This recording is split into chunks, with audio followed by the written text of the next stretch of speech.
how long it took for both these teams to settle things in that first set, but now we move on. Brand new set, brand new opportunity for Perpetual para makabawi dito. Maraming salamat sa inyong panonood. Anton Rojas working alongside Mika Reyes.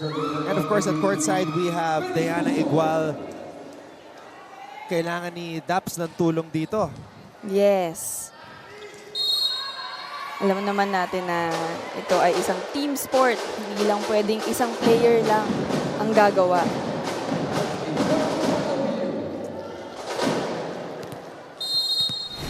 And as you mentioned that, I remember yesterday's contest, naglaro yung San Beda and Arellano. Angel Habacon had 20 plus points pero siya lang yung heavy sa scoring. Yes, medyo mahihirapan din talaga. Pag isa lang ang bumubuhay sa team, kailangan niya talaga ng tulong.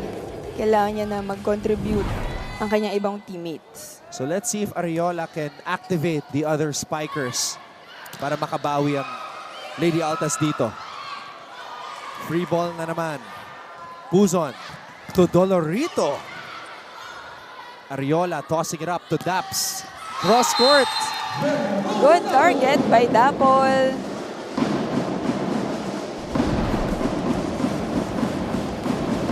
You see, medyo malayo na yung set. Nagawa ng paraan ni Dapol. Ganda rin ang pitik nitong si Fifi Ariola. That's why Coach Sandy is showing a lot of trust in her. Tulang. Ariola. Ooh, back set. Dolorito. Ariola. Wow. It's good defense by Lopez. Oh.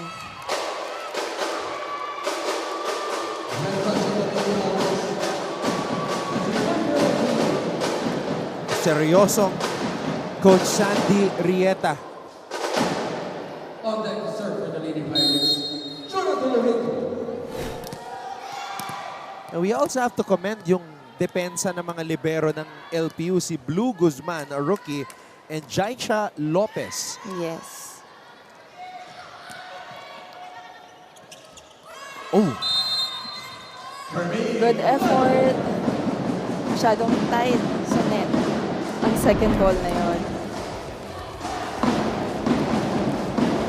Now serving for the Lady Altas, Dolorito. there are really some players na hindi nagninipads, no? Yes, and usually yung mga beach volleyball players yan. Like right now on the court, it's only Enrico with no knee pads. Oh, yes. Believe ako sa mga ganyang players. Hindi sila takot na masaktan, masugatan. So you've never played na without the knee pads? No, You alam naman always have. natin, hindi ako ganun kagaling sa likod. Ariola. Ooh. Bedanya, let's see if she can come alive. Doguna. Not over. Good defense though by Lyceum. Ang ganda ng set. Actually, ng Perpetual doon. Serving for Perpetual, Termino Blanco.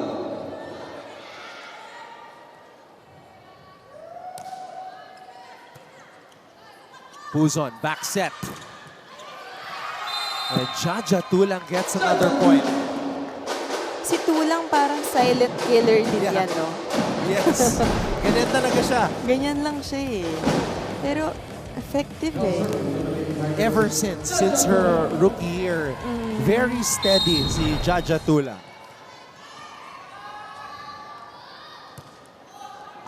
Just a solid player for LPU.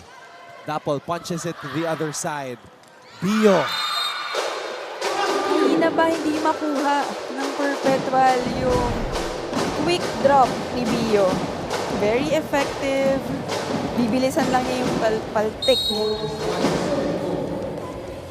Parang seamless yung pag-insert ni Coach Cromwell kay Heart Bio dito sa lineup ng Yes. LPU. As a rookie, she seems very comfortable. Doguna. Puzon, back row. Yan yung inaantay ko na ma-develop pa sana ni Dolorito as Dapol gets another point.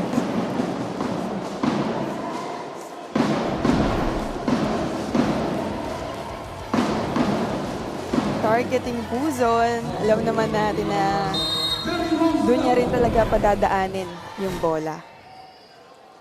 Dapol. Puzon. To Bio again. Malayo. Sayang. Sinubukan talaga niyang ihabol. Bio tried also na bilisan pa yung drop ball na yun.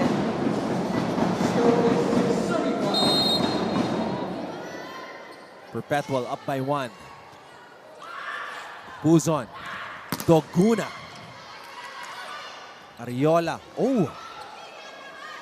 Out of sync there. Doguna down the line. Popped up by Dapol.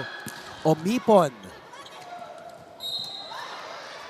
Tumama sa net. Touch net. Masyado din kasing mabilis yung first ball.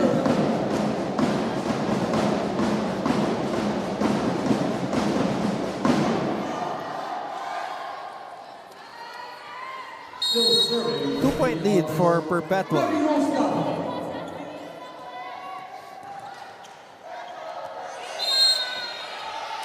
It is wow. inside. Mary Rose Dapol gives Perpetual a 3-point lead. Diana Igual will have an update for us at courtside when we return.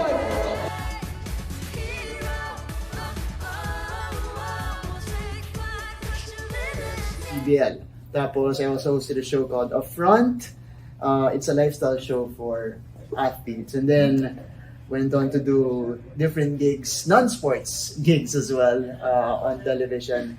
Currently on 24 Horas right now. Game Changer. We also feature athletes and different activities there. So, yun. And now, here with GMA Synergy with the NCAA. And on So nagbabalik po tayo sa ating laro dito sa NCAA Season 99 Women's Volleyball Tournament. Anton and Mika, all eyes are on the two standout spikers and top scorers of each team.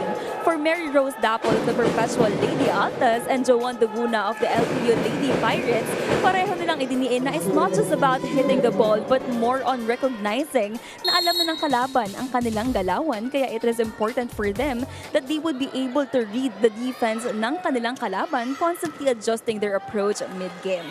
To be unpredictable nga iga nila, Anton and Mika. Speaking of defense, pareho rin talaga na nagpapakita ng magandang depensa ang parehong team. I agree. Especially for the liberos of the LPU side. Yes. Check ball ba? Wala. Outside. Patuloy na magsaserve si Mary Rose Dapol dito. Parang ang tagal-tagal na niya dyan sa service line. Sa harap gumagawa si Dapol, pagdating naman sa likod, gumagawa din siya. Another good serve by Dapol. And finally, Doguna stops the bleeding.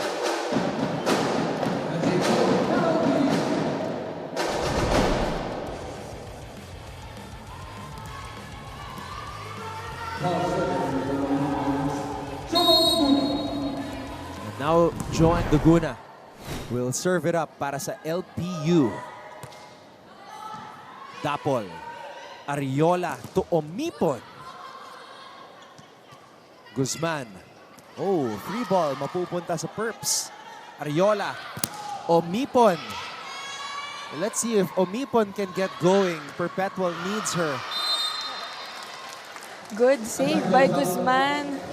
Pero na-miscalculate ni Dolorito yung atake na yon.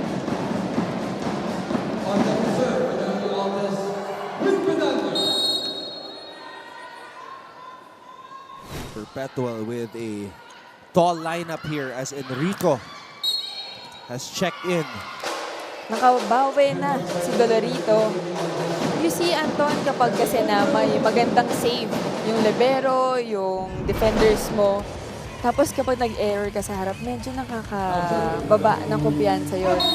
Pero syempre, ito yung mga times na dapat hindi ka nauubusan ng pasensya. Bio. Ariola.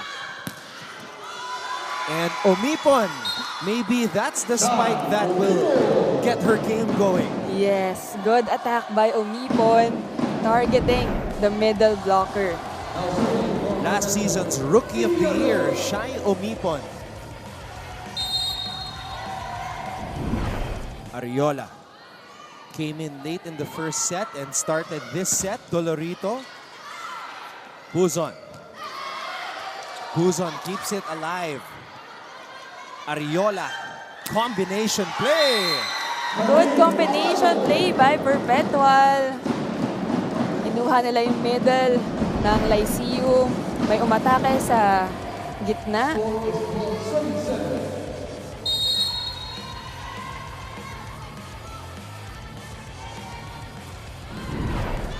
Dolorito.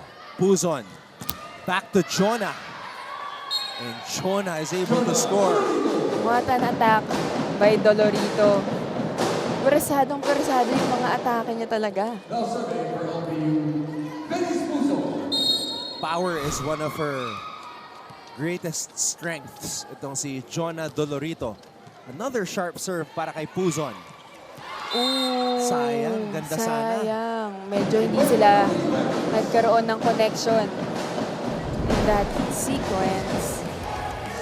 One-handed set sana para kay Ariola to Enrico. Kung nagpa-delay pa siguro ng konti si Enrico, makakuha niya yung atake na yun. Service error para kay Venice Puzon.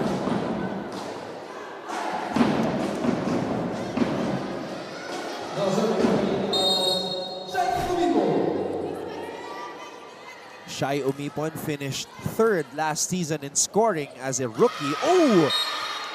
Nalunod si Osada. Same scenario.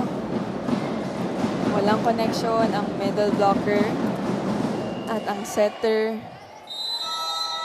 Ngayon naman tatawag ng timeout si Coach Cromwell Garcia. Let's listen in. Naintindihan?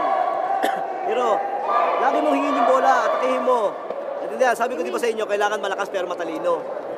Gets? Trabahuhin lang natin. Hindi natin po pwedeng bitawan basta-basta. Oh. Lilima lang yan. Isang stop na maayos. Okay, tapos sa isa natin. Naintindihan? Kailangan mo na.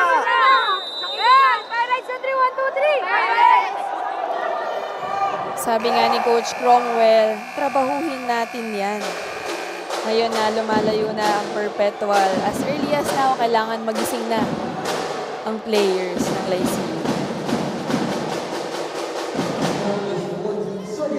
Para sa'yo, Mika, what are some trigger words by coaches that really give you a sense of urgency? The sense of urgency that a team needs when you're trailing in a match? Actually, depende rin yan sa coach. May mga coach na hindi pagalit yung atake. May coach naman na palambing yung atake. Siguro nung college, yung mga words na actually, hindi nga words na lang. Yung tingin na lang ni Coach Ramil. Pag nagka-error ka, okay. Pwede. Last error ko na dapat to. Yung initial reaction nyo after nung action, okay lang yan, understandable. Pero pag pinipilit nyo yung gusto nyo maitawag, hindi natin pwedeng gawin yun. Pwede na kayo matawagan for misconduct. Okay? You are only allowed or authorized to verify the call. Okay? Hindi pwede mag-insist or influence the call of the referees. Alright? Pakisabi na lang sa mga kasama natin para maiwasan natin yung sanction. Okay? Thank you. A very strict first referee, Rolando Casillan. And it's a good thing also na nire-remind ng ating mga referees ang mga players na syempre dapat makinig tayo sa tawag nila. Pwede namang ipaglaban, but then again, dapat hindi pa rin nawawala yung respect. Tulang down the line. And that's what you were describing about Jaja. Si Jaja yung gusto ko makitang mag-angas. Ano kaya ang itsura niya?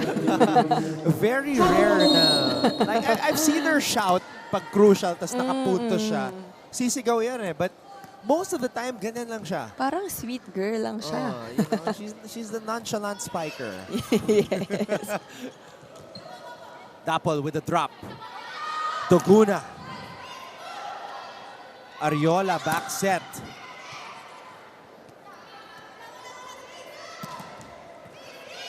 Nothing there for Dolorito. Ngayon naman si Daps ang papalo. Puzon, back set. Jaja again! Good attack by Jaja. Tulang. Yung opposite setting doon ng Lyceum. Naiiwanan talaga ang middle blocker ng Perpetual.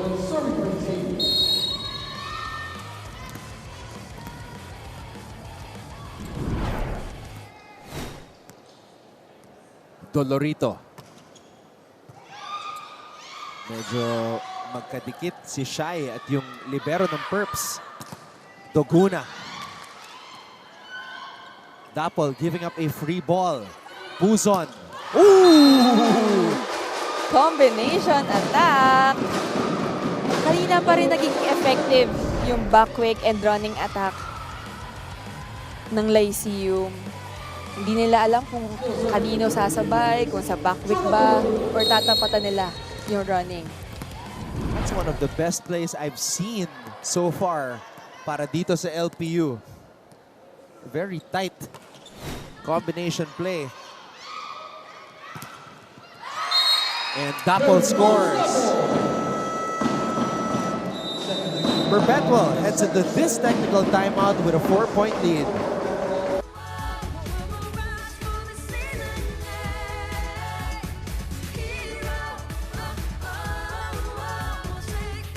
People's lives. And with this show, I hope that we're able to do that even more. Definitely, sir. Sabihin ko lang proud ako dun sa... Ginawa niya sa akin kanina eh. Pinaka-proud ako. Hindi, dun sa... Please be careful. Dun sa binanggit mo, sa mga binanggit mo. Nag-cover siya ng chest nun. Challenge kay Anton yun. With Eugene. Yeah, GM. Practice siya, di ba? Online. Mancom representative and chairman of the volleyball tournament, Mr. Frank Gusi. An NCAA lifer.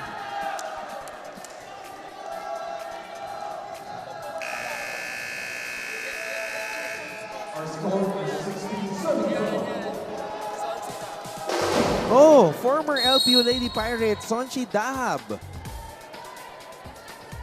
Last year, she was averaging 6.6 points per match, and nung season 97, she was the first best middle blocker.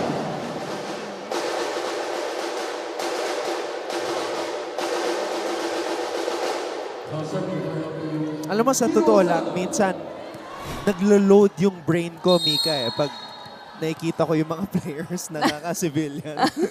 Totoo, iba yung itsura ng player sa loob ng court eh.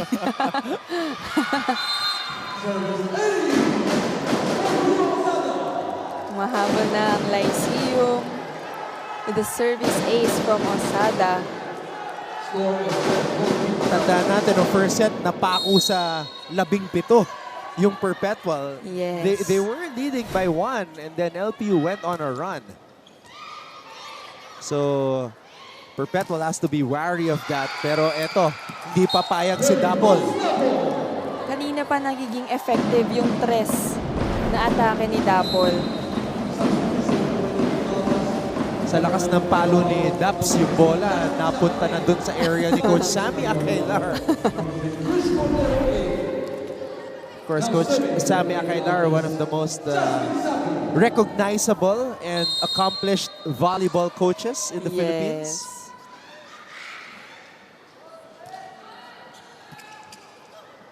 Puzon, Doguna. Doguna challenging the blockers.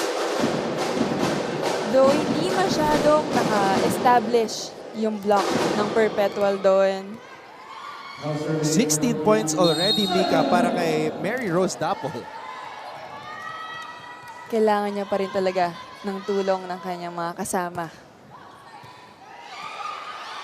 Sapin is back on the floor for Perpetual. Doguna. Wow! Binabasag lang talaga niya yung kamay ng mga blockers. Parang siguro sinasabi niya, sige, tumapat lang kayo dyan. Ako na bahala dito. Ito na naman tayo. 17 points. Perpetual is up. LPU has momentum. Tulang with 10 points already. Wow.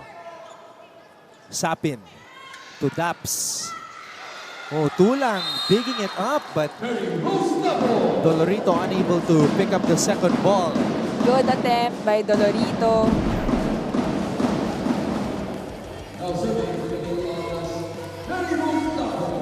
Yung placement ni Dapol sa bola, very effective.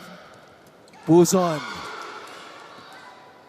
Good power tip by Bio, but better defense on the floor para sa Perpetual. Good attack by Laguna. Sabi ko nga, Anton, yung outside spikers dito. Here na Lyceum, si Laguna and Dolorito. Yung talagang nagsasalitan sa harap. Oh, that's an ace. That's an ace for Joan Laguna. Dito na ba sila lalayo? Ito na ba? Ito na ba? Replay ba ito ng first set? Although si Coach Crum is getting ready for possible substitutions. Oh, wait. Is that on the line? No, it's No. not. Sumobra. Naputol ulit yung momentum. Hindi pwedeng ibigay ng Perpetual itong set na to. Very hard to play LPU if you go down 0-2. An ace by Willie Bedanya. Let's see if ma-take advantage ng Perpetual itong two spikers sa harap ng Lyceum. Nag-adjust yung depensa ni Coach Crum. Another service error. Nagbibigay lang sila ng service error. Puputol yung momentum.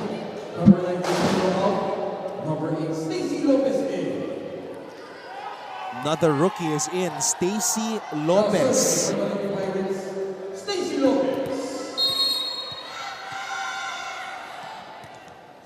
Oh, another service error.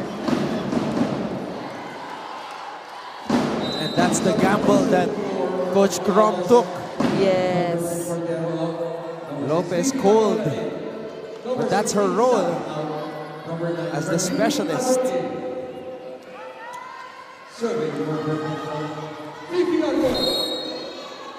And now, Fifi Ariola is back for Sapin. Puzon to Dolorito. Dapol was there. Ariola had to hustle. Omipon gets the point. Good attack by Omipon. Taking advantage of the two blockers and the one setter ng Lyceum. And Coach Cromwell Garcia calls a timeout. Ang nagiging problema natin sa atin mismo. Sabi ko nga sa inyo, kontrolin natin yung dapat natin kontrolin. Tayo mismo yun. Naintindihan? Baka naman yung dumadating sa ating service, receive natin na maayos. Wala kasing doubt. Hindi po pwede magda-doubt sa sarili. Tiwala lang. Ha? Tiwala, tiwala, tiwala. Yung tiwala na sinasabi ni Coach Cromwell, alam naman natin na malaki rin yung tiwala na binibigay niya sa kanyang mga players. And he's just reminding na huwag kayong mag-doubt sa inyong mga sarili. Let's see kung nagising itong kanyang mga players.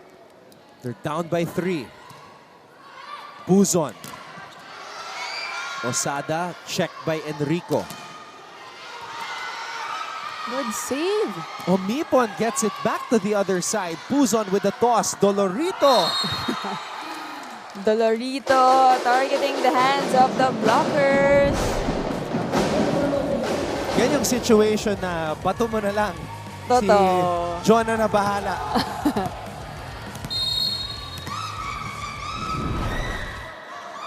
Porsyentuhan play for Venice Puzon. Omipon. Check ball ba? Wala. It is not. 3 spikers for Lyceum here.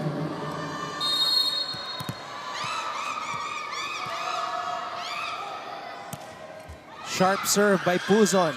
Ariola to Enrico. Ocado. Puzon. Dapol with a save. Ariola. Omipon. Back to the LPU side. Back row. Dapol. Back set.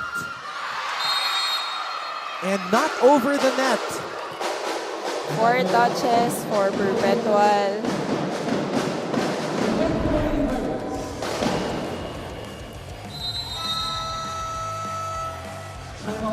LPU on a run. Tapang kailangan yun, oh. Ayan na naman tayo. Kasi tapang dadali natin palagi yan, eh. Ah. Ang daming pagkakataon, eh, oh. Pasa tayo, pasa. Sinto. Ha? Ito. Obi mo lang to, si. Ha? Yung tapang na sinasabi ni Coach Sandy, sabi nga niya kanina na yung skills nandyan eh. Lalo na sa score ngayon na 22 all, yung puso mo na lang sa loob ng court.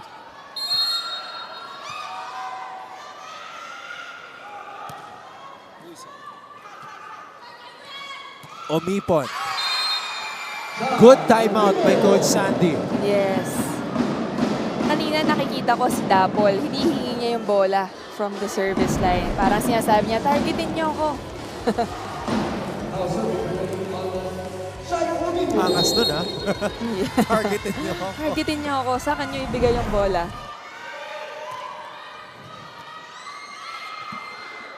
Tulang.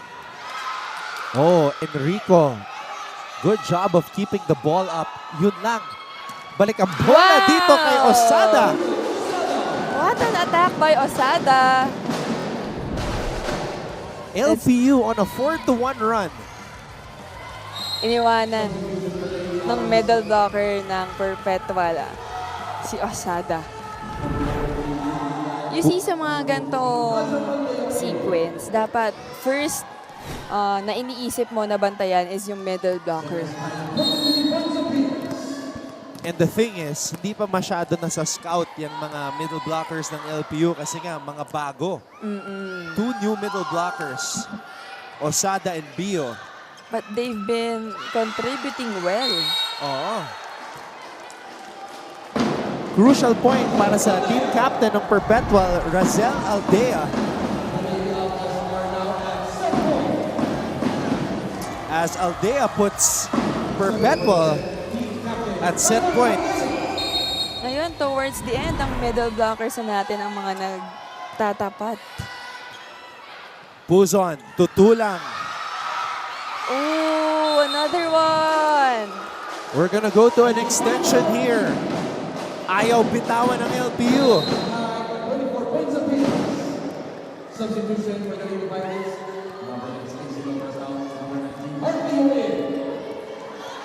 Coach Cromwell Garcia and his team trying to steal this set away as they've been trailing for majority of this one. Crucial service error by Lyceum. Nerves getting the better of the rookie, Hiromi Osada. Cha Ocado. Can she help Perpetual take this set? Puzon setting it up for Joan. One more try. Doguna cross court. Ariola to Dapol who breaks down the wall. Dapol with an attack.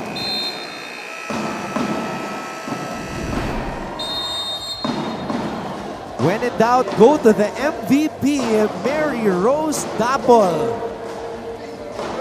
who soars and scores for Perpetual to tie the match up at 1 set apiece.